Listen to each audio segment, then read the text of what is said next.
Greetings everyone. सो आज हम पढ़ेंगे कॉन्ट्रैक्ट ऑफ प्लेज। अब सिंपल लैंग्वेज में अगर हम समझें तो प्लेज होता है गिरवी रखना। अब इस चीज को हम एज एक एग्जाम्पल से समझते हैं।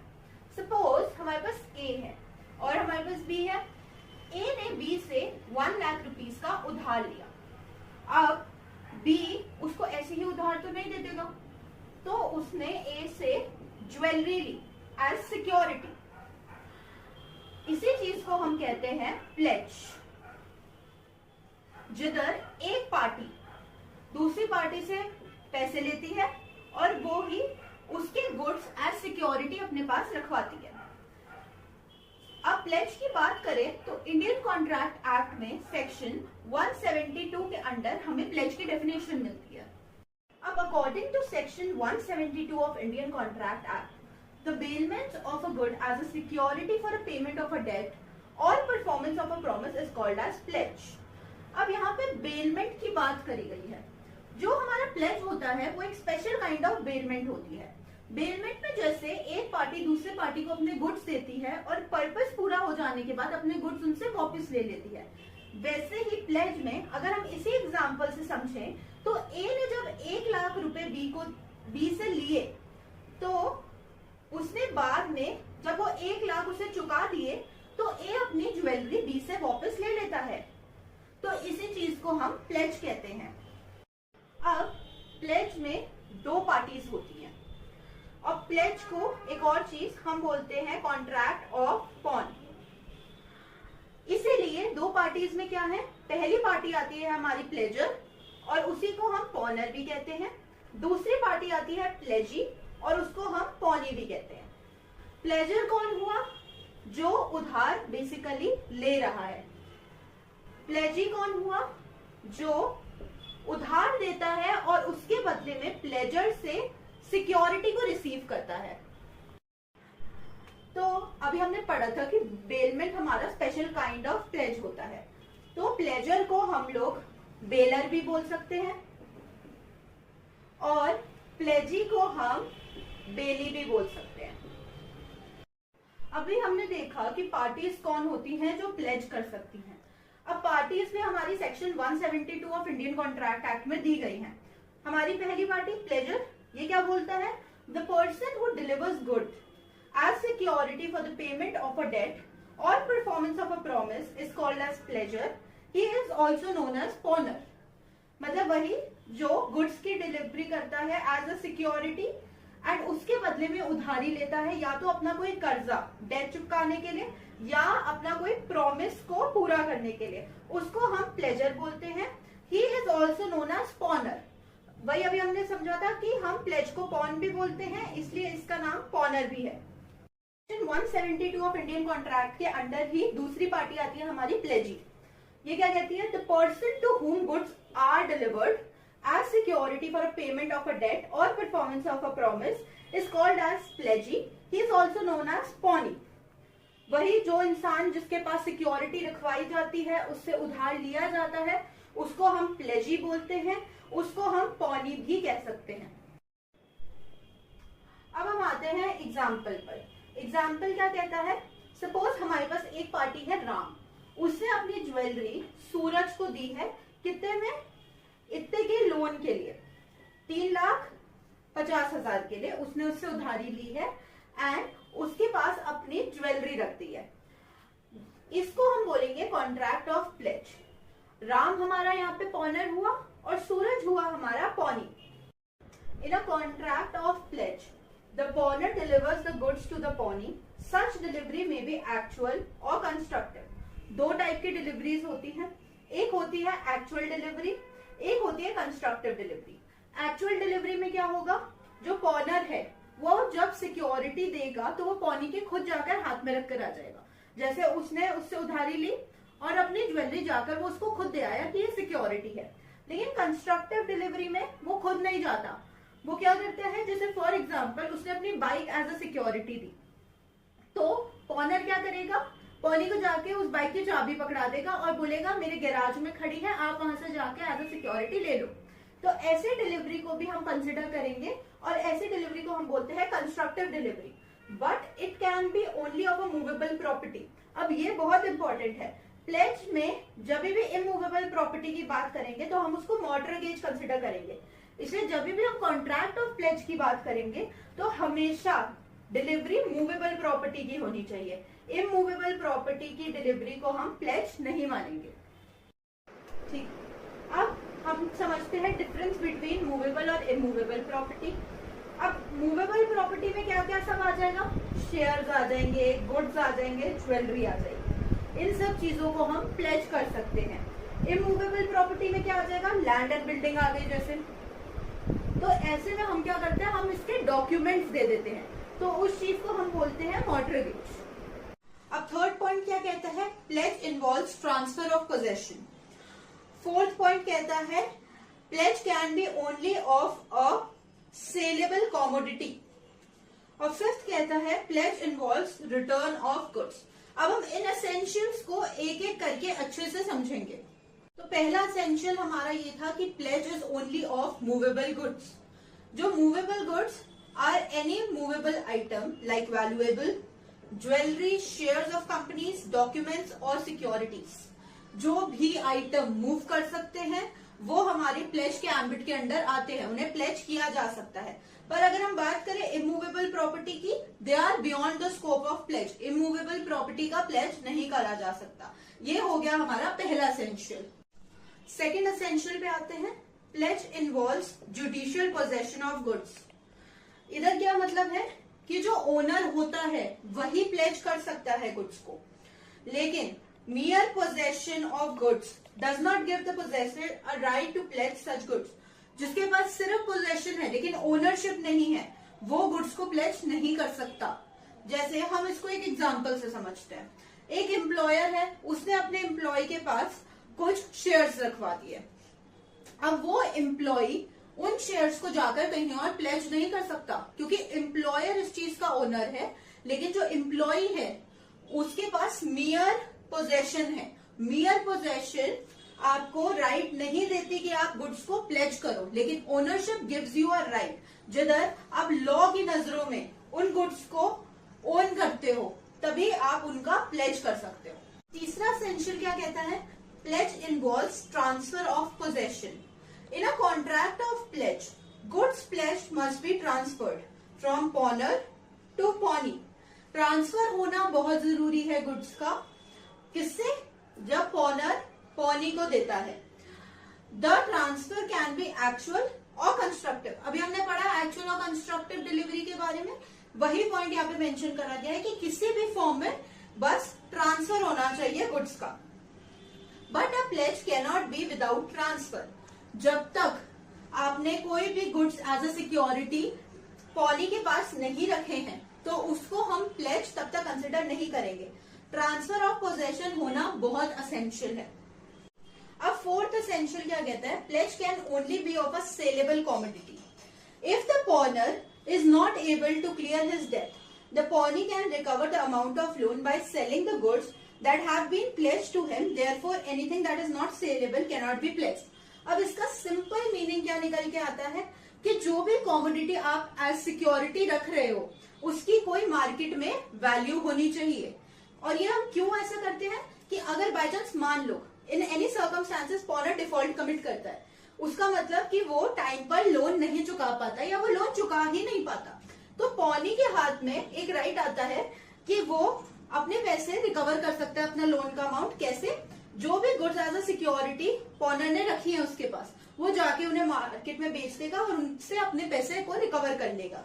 इसीलिए बहुत जरूरी है कि कोई भी कॉमोडिटी जिसे हम प्लेज करें वो सेलेबल कॉमोडिटी हो। जो कॉमोडिटी सेलेबल नहीं है उसको हम प्लेज में नहीं रख सकते। अब हम एग्जांपल लेते हैं गोल्ड ज्वेलरी और आर्टिफिशियल ज्वेलरी का।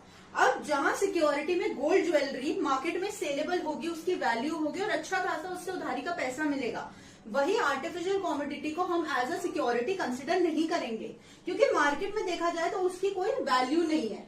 अब फिफ्थ एसेंशियल क्या है, pledge involves return of goods when the object. अब ऑब्जेक्ट का यहाँ पे क्या मतलब है, जो पर्पस था, ठीक है, या तो डेथ पूरा करने का या परफॉर्मेंस करने का अपनी प्रॉमिस का, जो पॉनर का था, वो जब कंप्लीट हो जाता है, कंप्लीट हो जाता है आफ्टर अ स्टिपुलेटेड टाइम, और आफ्टर अ स्टिपुलेटेड टाइम मतलब या तो पॉनर आके फिर आपको आपका लोन चुका देता है, पॉनी को उसके पैसे लोन अमाउंट वापस कर देता है। उसके बाद पॉनी की क्या रिस्पॉन्सिबिलिटी बनती है कि जो भी उसके पास सिक्योरिटी पोजेशन में पॉनर ने रखी थी वो उसको वो रिटर्न कर दे, और जब वो उसको रिटर्न कर देगा, लोन अमाउंट वो चुका देगा, तब ये हमारा कॉन्ट्रैक्ट ऑफ प्लेज टर्मिनेट हो जाता है, खत्म हो जाता है या डिसॉल्व हो जाता है। सो अब हम डिस्कस करेंगे राइट्स ऑफ द प्लेजर। सबसे पहला राइट क्या आता है? Right to get back the goods pledge. ये दिया गया है इंडियन कॉन्ट्रैक्ट एक्ट के सेक्शन 160 और 161 के अंदर। इधर यहाँ पे क्या कहता है? According to section 160 and 161 on the performance of the promise at a stipulated time or the payment of the debt, the pawnee has the right to get back the good pledged with the pawnee। मतलब जैसे ही हमारा pleasure या पॉनर pony को उसका दिया हुआ loan लौटा देता है, तभी उसका राइट बनता है कि जो भी उसने सिक्योरिटी उसके पास रखी है, गुड्स अपने उसके पास रखे हैं, वो पॉनी से वापस ले ले। अब राइट ऑफ प्लेजर में सेकंड राइट क्या आता है? राइट टू इंक्रीज और प्रॉफिट। यह आता है सेक्शन 163 के अंडर। ये क्या कहता है? According to section 163 if there is any increase in the value और profit from the goods in pledge, the पॉनर has the right to such increase और प्रॉफिट। इसका सिंपल अगर हम एग्जाम्पल से समझे तो मान लो ए ने एज सिक्योरिटी बी को अपने कुछ शेयर्स दिए हैं। अब शेयर्स के टाइम पे क्या होता है कि कंपनी निकाल देती है बोनस शेयर्स। बोनस शेयर्स उसी के पास जाते हैं जिसके पास शेयर का पोजेशन होता है। तो ऐसे में बी के पास चला जाता है बोनस शेयर।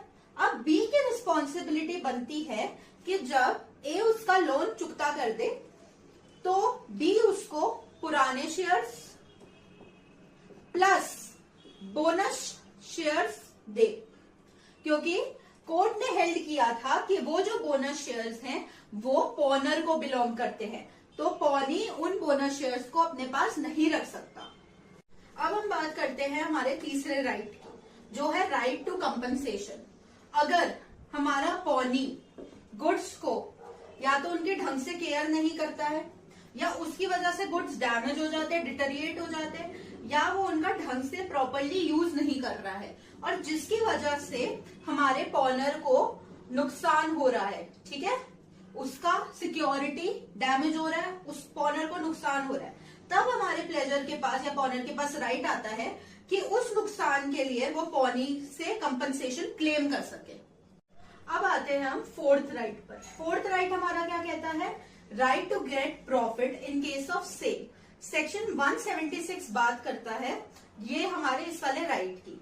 अब यहाँ पे क्या होता है कि अगर पॉनर कोई डिफॉल्ट कमिट कर देता है, डिफॉल्ट मतलब वो टाइम पर लोन की भरपाई नहीं कर पाता पॉनी को, तो ऐसे में पॉनी क्या करता है? मान लेते हैं कि उसने सेल कर दी सिक्योरिटी। तो अब हम सपोज करते हैं एग्जाम्पल से, ठीक है, मान लेते हैं 1 लाख की ज्वेलरी थी, ठीक, पॉनी का इंटरेस्ट बन रहा था 10,000 का, और पॉनी ने क्या करा? उसको सेल करा, तो उसके पास उस पैसे आए 1,40,000, ठीक है। अब जो ये 40,000 ये मतलब बेसिकली उसको 30,000 का 30 लाख सॉरी, ठीक है, नहीं, उसको 30,000 का प्रॉफिट हो रहा है। तो ऐसे केस में क्या होगा कि हमारा पॉनर के पास राइट होगा कि जब भी सेल प्रोसीड एक्सीड करेगी amount of loan plus interest payable, यहाँ पे हमें एक्सीड करती दिख रही है, तो उसमें क्या होगा? जो सरप्लस अमाउंट है वो राइट होगा प्लेजर का कि वो पॉनी से वापस ले। यहाँ पे 30,000 वो पॉनी से वापस लेगा अपने। अब फिफ्थ राइट आता है हमारा right to redeem. Right to redeem का क्या मतलब है? सबसे पहले ये सेक्शन 177 में इसकी बात करी गई है। अगर मान लेते हैं कोई फिक्स टाइम लिमिट दी हुई है रिपेमेंट ऑफ लोन की, और पॉनर उस टाइम पर उसको रीपे नहीं कर पाता, डिफॉल्ट कमिट कर देता है। जैसे मान लेते हैं 2 महीने का टाइम था और इन 2 महीनों में पॉनर ने पैसे वापस नहीं करे पॉनी को, तो अभी भी उसके पास एक राइट है कि वो अपनी सिक्योरिटी, जैसे मान लेते हैं ज्वेलरी दी है उसने, वो उसको रिडीम कर सकता है। रिडीम माने उसको वापस ला सकता है पॉनी से। कैसे? सबसे पहले कंडीशन एक तो ये आती है कि वो जो सिक्योरिटी है वो सोल्ड नहीं होनी चाहिए, वो अभी भी पॉनर के पोजेशन में होनी चाहिए, उसने बेची भी नहीं होनी चाहिए। और क्या आता है फिर? अगर मान लेते हैं इसके बाद में, मान लेते हैं तीसरे महीने में उसके पास पैसे आ गए, लोन अमाउंट भी आ गया, उस पे इंटरेस्ट का अमाउंट भी आ गया, और उसने एक्सपेंसेस भी भरने हैं, जो भी नुकसान इतने टाइम में पॉनी ने भुगता है वो भी, वो जब ये तीनों चीजें, क्या क्या, इंटरेस्ट, लोन अमाउंट और हमारा एक्सपेंसेस भर देगा, तब वो अपनी ये ज्वेलरी या अपनी कोई भी सिक्योरिटी रिडीम कर सकता है, पॉनी से वापस ला सकता है। अब हम बात करेंगे कि एक प्लेजर के, हमने राइट्स तो डिस्कस कर लिए, मगर उसकी ड्यूटीज क्या है कॉन्ट्रैक्ट ऑफ प्लेज में। सबसे पहले ड्यूटी आती है टू पे द डेट। अब उसने जो लोन अमाउंट लिया है पॉनी से, उसका सबसे पहला फर्ज बनता है कि वो उस लोन अमाउंट को उसको वापस करे। अब क्या बोलता है ये? It is the duty of the pawner to pay his debt and the interest on it. Debt के साथ साथ जो इंटरेस्ट बन रहा है वो भी उसको पे करना है बाय द डेट। अब जो भी डेट और जो भी मैनर अग्री किया गया है कॉन्ट्रैक्ट में, उसी वे से पॉनर को अपना ये ड्यूटी फुलफिल करनी है। सेकेंड ड्यूटी क्या आती है?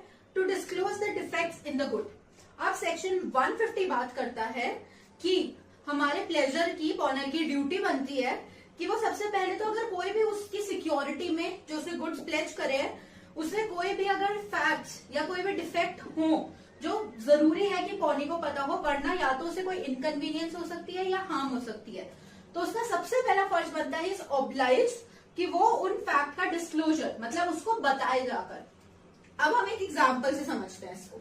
सपोज एक काऊ प्लेज करी गई है, वो काऊ बीमार है या वो मेंटली ठीक नहीं है, तो ऐसे सिनेरियो में क्या होगा? अगर कल को पॉनर कोई डिफॉल्ट कमिट कर देता है एंड आगे जाके पॉनी को उस काऊ को बेचना पड़ता है, तो हो सकता है उसकी बीमारी की वजह से उसको कम पैसे मिले या फिर उस काऊ की कोई मार्केट में वैल्यू ही ना रहे। तो ऐसे में हमारे पॉनी को इनकन्वीनियंस या हार्म होगा, उसका नुकसान हो सकता है। तो ऐसा चीज ना हो, इसलिए पॉनर की ड्यूटी बनती है कि वो सारे फैक्ट्स या सारे डिफेक्ट्स पॉनी को प्लेज के टाइम पर ही कन्फर करे। अब तीसरी ड्यूटी क्या आती है प्लेजर की? To repay the necessary expenses. ये सेक्शन 175 बात करता है इसकी। अब यहाँ पे क्या होता है? अगर हम सपोज करते हैं जो हमारा प्लेजर है उससे कुछ रीजनेबल खर्चा करा है मेंटेन करने के लिए पॉनर की सिक्योरिटी को, पॉनी ने करा है रीजनेबल खर्चा मेंटेन करने के लिए पॉनर ने जो उसे सिक्योरिटी दी है उसको। ऐसी सिचुएशन में क्या होगा? पॉनर लाइबल होगा कि वो क्या करे, वो नेसेसरी एक्सपेंसेस उठाए उसके। जैसे मान लेते हैं एक इसने उसको ज्वेलरी दी, ठीक है, सिक्योरिटी में। अब वो ज्वेलरी इतनी कीमती है कि उसको प्रिजर्व करने के लिए हमारे पॉनी ने एक 10,000 का बॉक्स लिया, ठीक है। अब उसको एक खर्चा तो उठाना पड़ा और ये एक नेसेसरी एक्सपेंस भी था। तो अब प्लेजर की ड्यूटी बनती है कि वो 10,000 रुपए अपने लोन अमाउंट, अपने इंटरेस्ट के साथ पॉनी को वापस करे। अब फोर्थ ड्यूटी पे आते हैं हम। प्लेजर की चौथी ड्यूटी क्या बनती है कि ड्यूटी आफ्टर सेल, मतलब अब समझ लो कि हमारे पॉनर ने डिफॉल्ट कमिट करा, उसे टाइम पर पैसे वापस नहीं करे पॉनी को, और पॉनी को उसकी सिक्योरिटी सेल करनी पड़ी। तो ऐसे में क्या हुआ? जैसे हम एक एग्जांपल लेते हैं, ठीक है, ज्वेलरी सेल करनी पड़ी जो कि सेल हुई 90K की, ठीक। अब जो सेल प्रोसीड है वो लेस देन लोन अमाउंट और इंटरेस्ट है। जैसे मान लेते हैं लोन अमाउंट था हमारा 1 लाख और इंटरेस्ट हमारा बन रहा था 10,000 का, तो टोटल सम क्या हुआ? 1,10,000। ऐसे में जो 20,000 का लॉस हो रहा है पॉनी को, ठीक है, उसकी रीपेमेंट की ड्यूटी आती है हमारे पॉनर की। उसको वो 20K का डिफरेंस फुलफिल करना पड़ेगा। अब हम पढ़ेंगे कि पॉनी के राइट्स क्या होते हैं। सबसे पहली बात तो कि जब एक का राइट अराइज होता है तो दूसरे की ड्यूटी आती है। मतलब जो पॉनी का राइट होगा वो पॉनर की ड्यूटी होगा और जो पॉनर का राइट होगा वो पॉनी की ड्यूटी होगा। लेकिन अब हम आगे फर्दर डिस्कस करते हैं कि पॉनी के राइट्स क्या होते हैं। सबसे पहला राइट आता है राइट टू रिटेन गुड्स। ये लिखा गया है सेक्शन 173 के अंदर कि पॉनी के पास राइट आता है कि जब तक हमारा पॉनर रीपेमेंट ना कर दे अपने लोन प्लस इंटरेस्ट अमाउंट की, तो वो उसकी सिक्योरिटी अपने पास रख सकता है।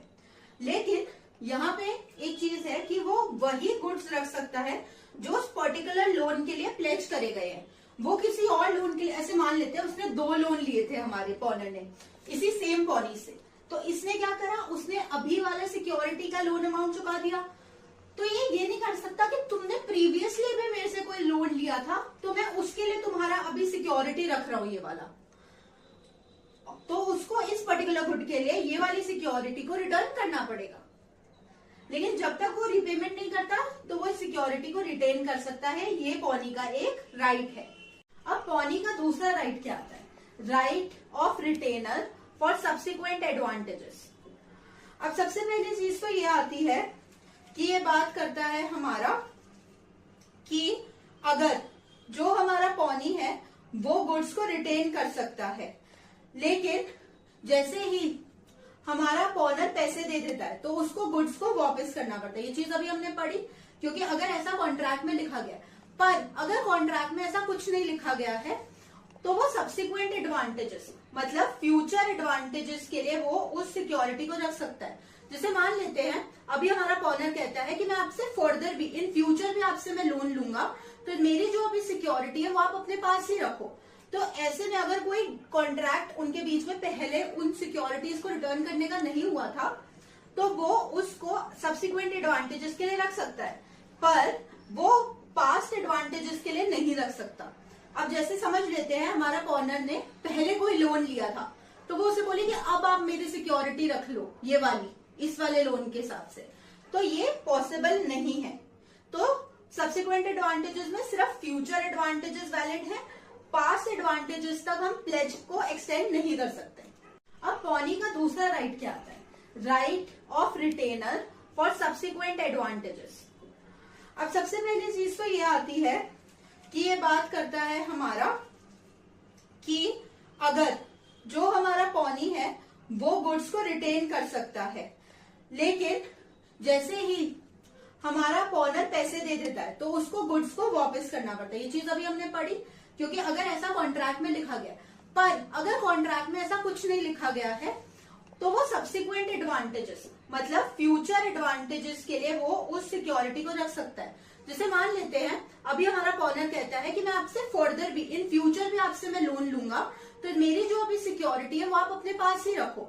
तो ऐसे में अगर कोई कॉन्ट्रैक्ट उनके बीच में पहले उन सिक्योरिटीज को रिटर्न करने का नहीं हुआ था तो वो उसको सब्सिक्वेंट एडवांटेजेस के लिए रख सकता है, पर वो पास्ट एडवांटेजेस के लिए नहीं रख सकता। अब जैसे समझ लेते हैं हमारा पॉनर ने पहले कोई लोन लिया था तो वो उसे बोले कि अब आप मेरी सिक्योरिटी रख लो ये वाली, इस वाले लोन के हिसाब से, तो ये पॉसिबल नहीं है। तो सब्सिक्वेंट एडवांटेजेस में सिर्फ फ्यूचर एडवांटेजेस वैलिड है, पास्ट एडवांटेजेस तक हम प्लेज को एक्सटेंड नहीं कर सकते। अब थर्ड राइट क्या होता है पॉनी का, right to extraordinary expenses. ये बात करता है सेक्शन 175 कि अगर हमारा पॉनी कोई भी एक्स्ट्रा ऑर्डिनरी खर्चे करता है पॉनर की सिक्योरिटी को प्रिजर्व करने के लिए, अपकीप करने के लिए या मेंटेन करने के लिए, तो उसको पॉनर को उसको एक्स्ट्रा ऑर्डिनरी एक्सपेंसेस देने पड़ेंगे। अब हम इसको एक एग्जांपल से समझते हैं। जैसे काऊ को गिरवी रखा गया है, काऊ बीमार हो गई, उसका ख्याल रखने के लिए पॉनी ने उसके मेडिकल एक्सपेंसेस उठाए, जैसे मान लेते डॉक्टर की फीस उठाई, उसके मेडिसिन के बिल्स उठाए। ऐसे में ये जो एक्स्ट्रा ऑर्डिनरी खर्चे पॉनी को करने पड़े, ये सब की भरपाई हम पॉनर को करनी पड़ेगी। तो ये एक पॉनी का राइट बनता है। अब फोर्थ राइट आता है right in case of defects of the पॉनर। अब डिफेक्ट्स कि भाई वो डिफॉल्ट कमिट कर देता है, टाइमली पैसे वापस नहीं करता, तो यहाँ पे सेक्शन 176 दो राइट प्रोवाइड करता है पॉनी को। क्या है वो दो राइट, कि या तो वो कोर्ट में जाके सूट फाइल कर दे और फिर वो अपने पास उसी के गुड्स पोजेशन में रखे जब तक वो पैसे नहीं लौटा देता। दूसरा सीन क्या है कि वो पॉनर को नोटिस प्रोवाइड करे, जिधर वो उसको एक ड्यू डेट दे दे और बोले कि इतने तक तुमने लोन अमाउंट और इंटरेस्ट चुकाना है, एल्स मैं तुम्हारे गुड्स बेच दूंगा। अब हमने सेल में भी दो चीजें पढ़ी थी कि अगर तो सेल प्रोसीड हमारे लोन अमाउंट से ज्यादा हो रही है, ठीक है, इंटरेस्ट और लोन अमाउंट से ज्यादा हो रही है, तो पॉनी का फर्ज बनता है कि वो पॉनर को वो एक्स्ट्रा सरप्लस अमाउंट, ठीक है, सरप्लस अमाउंट वापस करे। लेकिन हमने एक और चीज पढ़ी थी, अगर सेल्स प्रोसीड लोन अमाउंट से कम है, ठीक है, तो ऐसे में क्या पॉनी का हक बनता है कि वो पॉनर से डिफरेंसेस रिकवर करे। हमने पढ़ा कि हमारे प्लेजी का राइट्स क्या क्या होते हैं। अब हम पढ़ेंगे इसकी ड्यूटीज क्या क्या हैं। सबसे पहली ड्यूटी आती है to take reasonable care of the goods pledge. Section 151 इसकी बात करता है। इधर क्या बोला जाता है कि हमारे प्लेजी या पॉनर की पॉनी की ड्यूटी बनती है कि वो जो भी सिक्योरिटी उसके पास रखाई गई है वो उसका ऐसे केयर करे जैसे वो अपने गुड्स का करता है, मतलब एक रीजनेबल केयर उसको मेंटेन करके रखे। हम सेकंड ड्यूटी पे आते हैं, not to make improper use of the goods pledged. Section 154 बात करता है इस चीज की, जिधर हम एक्सपेक्ट करते हैं कि जो हमारा पॉनी है वो ऐसा नहीं करेगा कि गुड्स का इम्प्रॉपर यूज करेगा। जैसे सपोज उसको ज्वेलरी दी गई है, उसने आगे अपने किसी फ्रेंड को दे दी कि तू पहन ले, वो ऐसा नहीं कर सकता। उसे वो चीज को संभाल के रखना है और उसका इम्प्रॉपर तरीके से इस्तेमाल बिल्कुल नहीं करना है। तीसरी ड्यूटी क्या आती है पॉनी की, not to mix the goods placed with his own goods. Section 156 और 157 बोलता है। अब जैसे मान लेते हैं वही ज्वेलरी वाला एग्जाम्पल, पॉनी के पास ज्वेलरी एज सिक्योरिटी रखवाई गई है और उसने अपने ही ज्वेलरी बॉक्स में उसको मिक्स कर लिया, तो ऐसा उसको करना पॉनी को अलाउड नहीं है। फिर फोर्थ क्या आता है, to return the goods pledged after the performance of the contract. Section 160 की बात करता है कि जैसे ही आपका कॉन्ट्रैक्ट टर्मिनेट होता है, आपको लोन का अमाउंट, इंटरेस्ट का अमाउंट पॉनर लौटा देता है, तो आपकी भी ड्यूटी बनती है कि जो आपने उससे सिक्योरिटी रखवाई है आप उसे वापस करें अंडर सेक्शन 160। हम देखेंगे कि प्लेज कौन कर सकता है। सबसे पहली चीज, ओनर अभी हमने पढ़ा था प्लेज कर सकता है, मियर पोजेशन जिसपे होती है वो प्लेज नहीं कर सकता। अब बात करते हैं जो ओनर नहीं है, जो नॉन ओनर है, क्या वो प्लेज कर सकता है? तो मोस्ट ऑफ द केसेस में वो प्लेज नहीं कर सकता, पर इस चीज की एक एक्सेप्शंस होती हैं कुछ, तो उनको हम पढ़ते हैं under the title of pledge by non owners. तो नॉन ओनर में कौन कौन आता है? सबसे पहला आता है pledge of goods by mercantile agent. अब हमारे लिए बहुत जरूरी है समझना कि मर्केंटाइल एजेंट होता कौन है। सेल्स ऑफ गुड्स एक्ट के सेक्शन 2 सब सेक्शन 9 में बात करी जाती है मर्केंटाइल एजेंट की। ये कौन होता है? ये वो एजेंट होता है जो कस्टमरी कोर्स ऑफ बिजनेस में एक्ट करता है, जिसके पास अथॉरिटी होती है कि वो या तो गुड्स को बेच पाए, सेल कर पाए, कंसाइन कर पाए, ठीक है, वही मतलब यहाँ पे गुड्स को प्लेज कर सकता है मर्केंटाइल एजेंट। कोई भी ऑर्डिनरी एजेंट यहाँ पे गुड को प्लेज नहीं कर सकता। अब मर्केंटाइल एजेंट्स को भी प्लेज करने के लिए क्या क्या कंडीशंस चाहिए? पहला तो उसके पास पोजेशन होना चाहिए उस गुड्स का, या फिर उसके पास उस गुड्स के डॉक्यूमेंट्स होने चाहिए। सेकेंडली, ओनर का कंसेंट होना बहुत जरूरी है। ऐसा नहीं कि मर्केंटाइल की एजेंट की इच्छा करी तो उसने गुड्स प्लेज कर दिए, नहीं, ओनर के कंसेंट से ही वो गुड्स को प्लेज कर सकता है। उसके पास अथॉरिटी टू प्लेज होनी चाहिए, उसके पास वो प्लेज सिर्फ बिजनेस टाइमिंग्स में कर सकता है, और ओनर के इंटरेस्ट में, जहां पे ओनर का फायदा हो रहा है उधर ही मर्केंटाइल एजेंट का प्लेज वैलिड माना जाता है। तो जब ये सारी कंडीशंस फुलफिल हो जाती हैं तो जो प्लेज होता है, दो मर्केंटाइल एजेंट ओनर नहीं है, इज अ नॉन ओनर, तो हम तभी भी उस प्लेज को वैलिड मानते हैं। अब सेकेंड हमारी एक्सेप्शन आती है नॉन ओनर वाली, pledge where the पॉनर has limited interest. अब मान लो प्लेज में पॉनर का लिमिटेड इंटरेस्ट है, तो जितना उसका इंटरेस्ट होगा उतने का ही मतलब प्लेज वैलिड होगा पॉनर के कॉन्टेक्स्ट में। अब हम इसको एक एग्जांपल से समझते हैं। सपोज करते हैं ए को एक वॉच मिली, ठीक है, उसको सड़क पर एक वॉच मिल गई। वॉच बिलोंग करती है बी को, बी है वॉच का ओनर। अब यहाँ पे क्या सीन है कि ए ने सबसे पहले तो वॉच में देखा कि उधर सेल नहीं थे, उसने 30 रुपए के उसने सेल डलवा दिए। अब वो वॉच चलने लग गई बढ़िया से, तो ए ने जाकर उसको सी को प्लेज कर दिया। सी ने यहाँ पे प्लेज गुड फेथ में ले ली, कंसिडरेशन भी पे कर दी, ठीक है। अब आ जाता है बी उठकर, तो अब बी बोलता है कि मेरी वॉच मुझे वापस करो। ऐसे में अगर हम हिसाब लगाए तो प्लेज में बी का कोई इंटरेस्ट नहीं है। बी का इंटरेस्ट किधर है, सिर्फ ये 30 रुपए में जो उसकी घड़ी में डले हैं। तो यहाँ पे प्लेज के लिए ए का पूरा पूरा हक बनता है, though he is a non owner, but ये प्लेज वैलिड होगी। ठीक है। अब तीसरा पॉइंट क्या आता है हमारा, pledge by a person in possession under a voidable contract. ये आता है सेक्शन 178 के ए के अंडर। इधर क्या बोलते हैं कि मान लेते हैं वॉइडेबल कॉन्ट्रैक्ट हुआ है, बंदूक की नोक पर कोर्जन से या फिर फ्रॉड से कोई गुड ले लिया गया है और उसको फर्दर जाके प्लेज कर दिया गया है। तो ऐसे में क्या होगा कि अगर वो पर्सन उस कॉन्ट्रैक्ट को रिसाइन नहीं करता, दो टाइटल डिफेक्टिव है, लेकिन अगर वो प्लेज गुड फेथ में किया जाता है प्लस कंसिडरेशन दी जाती है उसकी, तो वो डिफेक्टिव टाइटल भी एक वैलिड प्लेज में टर्न आउट हो जाएगा। अब इस चीज को हम एक सॉर्टेड से एग्जांपल से समझते हैं। अब है मोहन, ठीक है। मोहन का क्या सीन है, उसके पास है एक रेडियो जो वो दे देता है विकास को जाकर। अब विकास ने क्या करा, मोहन से जबरदस्ती ले लिया रेडियो, ठीक है। मोहन का रेडियो था, उसने जबरदस्ती उससे ले लिया और उसने क्या करा, फर्दर उसने मुकेश को ये चीज जाकर मुकेश को प्लेज कर दी, ठीक है। उसने मान लेते हैं 20K में उसको प्लेज कर दिया। ऐसे में दो, मुकेश ने एक तो गुड फेथ में एक्ट किया, ऊपर से कंसिडरेशन भरी, तो ये जो प्लेज है वो वैलिड कंसिडर करा जाएगा, क्योंकि मुकेश को नहीं पता कि वो किसी भी फ्रॉड, कोर्जन या कोई भी वॉइडेबल कॉन्ट्रैक्ट के थ्रू उसने लिया है, उसने बस गुड फेथ में एक्ट किया, तो ये हमारा एक वैलिड प्लेज होगा। अब नेक्स्ट पॉइंट क्या आता है, प्लेज बाय को owners in possession of goods. को ओनर क्या होते हैं, जब एक गुड्स के, ठीक है, बहुत सारे ओनर्स हो, कोई एक ओनर नहीं, बहुत सारे लोग उसे ओन करते हो। जैसे अब मान लेते हैं कंपनी है, उसमें ए बी सी डी है, ठीक है। उन लोगों के पास शेयर्स है और शेयर्स का पोजेशन है अभी ए पर। अब ए इन तीनों के कंसेंट से, अगर कंसेंट होना बहुत जरूरी है, ये याद रखना, अगर इनके कंसेंट से वो गुड्स को प्लेज कर देता है, though he is not a sole owner of it, बाकी ओनर्स भी हैं, ऐसे में हम लोग इस प्लेज को एक वैलिड प्लेज मानेंगे।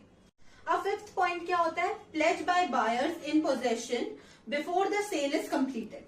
अब ऐसे केस में क्या होगा, सबसे पहले तो बायर कौन होता है, जो गुड्स की खरीदारी करता है, ठीक है। अब मान लेते हैं सेल अभी कंप्लीट नहीं हुई है, ठीक है, लेकिन ये किसी चीज का बायर है, इसने कुछ गुड्स परचेज करने हैं और गुड्स इसकी पोजेशन में भी आ गए। मान लेते हैं इसने टीवी परचेज करा है और वो जो टीवी है वो उसकी इंस्टॉलमेंट्स भर रहा है अभी, ठीक है। ऐसे केस में क्या होगा, जो हमारा बायर है उसकी पोजेशन में टीवी आ गया है पर अभी उसकी सेल कंप्लीट नहीं हुई है, तो अगर वो टीवी को प्लेज कर देता है, ठीक है, तो ऐसे में जो भी आगे जिससे भी उसे प्लेज करा है वो गुड फेथ में एक्ट करता है, वो कंसिडरेशन पे करता है, तब इस प्लेज को अपन वैलिड प्लेज मानेंगे, ठीक है। इसमें भी वही वाला वॉइडेबल कॉन्ट्रैक्ट वाला कॉन्सेप्ट लग रहा है। So thank you so much, I hope topic पूरा प्रॉपरली क्लियर है।